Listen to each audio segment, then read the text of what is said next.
Hello, my name is Solo Developer Tom and welcome to another tutorial. In the last tutorial we created a movement script. So we're using A, WSD keys on your keyboard to move your character. Now we're going to create a jumping script. So let's stop the game.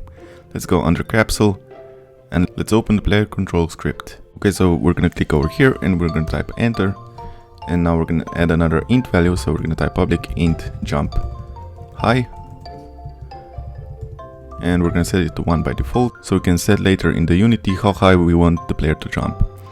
Now let's go down over here. So last time we added a script for the movement of the character. So this is all connected together. So if W is pressed down, it's going to run this code. If it's not pressed down, then it's going to check if the S key is pressed down and it's going to run this code. But if none of the keys are pressed down, then it's going to run this code. So we're going to go down over here and we're going to create another if statement. This is all connected together, and what we're gonna do right now is gonna create a separate if statement over here. So we're gonna type if input dot get key. Now we're gonna use get key down. So last time we used get key. This means, for example, if we look at the W key, while the W key is pressed down, it's gonna keep running this code.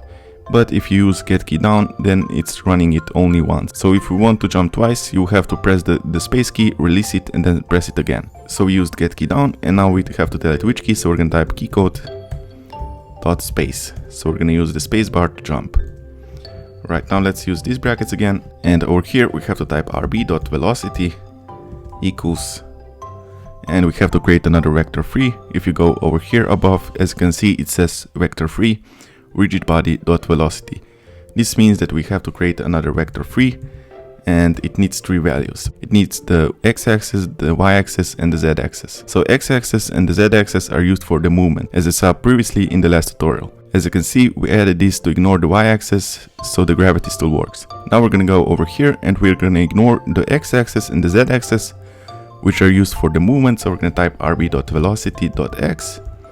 So when the spacebar is going to be pressed down, we want to change the y-axis. So over here, we're going to type jump high. So we can set the value later on how high we want to jump. We also want to ignore the z-axis. So we're going to type rb.velocity.z. Alright, this is it. Now let's go back to the Unity. And over here, we're going to change jump high. And we're going to set it to 8 for now. Alright, so now if we press play, let's move. Let's move down, let's press space, and as you can see, jumping. Right, now we're gonna see how high do we want to set this so we can actually jump on the platform over here. Okay, this is a little bit too much, and we're gonna set it to 12. Let's go down again. And let's jump. Okay, this is gonna be fine. So we're gonna use 12. Now let's stop, and as you can see, it went back to default, so we have to change it so it's gonna save, because previously we were in the play mode and nothing gets saved in the play mode, so we have to stop the game and change it to 12. So now let's press play again and go over here. Now let's jump and jump again and jump again. As you can see, we have a bug, so we have to detect when the player hits the ground. So when the player hits the ground, it's gonna be able to jump again. So to do this, let's stop the game. Let's go over here under capsule, or let's go under cube first. Over here we're gonna set a tag. So we're gonna use tags so we can actually detect the ground. So we're gonna add a tag. We're gonna name it ground. Alright, so now the tag is saved. Now let's select the cube again. And over here, as you can see, is untagged. We're gonna go over here and we're gonna select the ground. And now we're gonna go under cube 1 and we're also gonna set it to ground. Okay, so first of all, let's take a look at the colliders again. Colliders are used to prevent objects to pass through each other, but they can also be used to detect collisions. And we're gonna go above over here and we're gonna add a bool value. So we're gonna type public bool. So a bool value can be true or false. So if the player is touching the ground, we're gonna set it to true.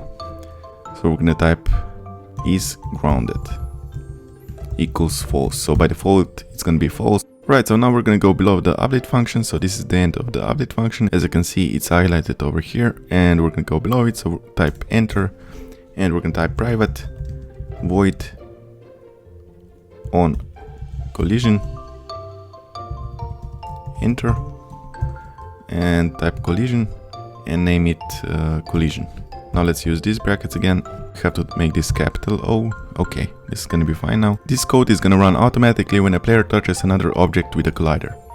So we're gonna go over here and type the code for it. So if the player touches another object, we're gonna type if and type collision. So over here we get the object that it actually touched. So we're gonna use it over here and we're gonna check the tag of it. So we're gonna type collision dot game object dot tag. So we're checking the tag if the tag is ground. This has to be the same name as over here because we're checking the tags. So if the object that the player touched has a tag ground, so if this is true, it's gonna run this code. So we're gonna type over here is grounded. We're gonna set it to true. So if the player touched the ground, then it's setting this to true. So it's gonna be able to jump again. And over here, we have to set it to false. So we're gonna type is grounded equals false. So when the player jumps, it's gonna set it to false. And then when the player touches the ground again, so it's gonna check if the tag of the object that it touched is ground. And if it is, then it's gonna set it to true. So over here, we're gonna add another if statement. So we're gonna type if is grounded equals true. So this is gonna check if the is grounded bool is set to true. So we're gonna use these brackets again. So if this is true, it's gonna run the code inside of those brackets. So we're just gonna cut this and paste it over here. And now if this is true, it's gonna run this code. So if the player presses the spacebar, it checks if the player is on the ground. And if it is, it's gonna jump and set it to false. And then once the player touches the ground, it's gonna run this code because the player touched an object and it's gonna check the tag of the object. So if the tag of the object is ground, then it's gonna set is grounded to true. So the player is gonna be able to jump again. Now let's save the code.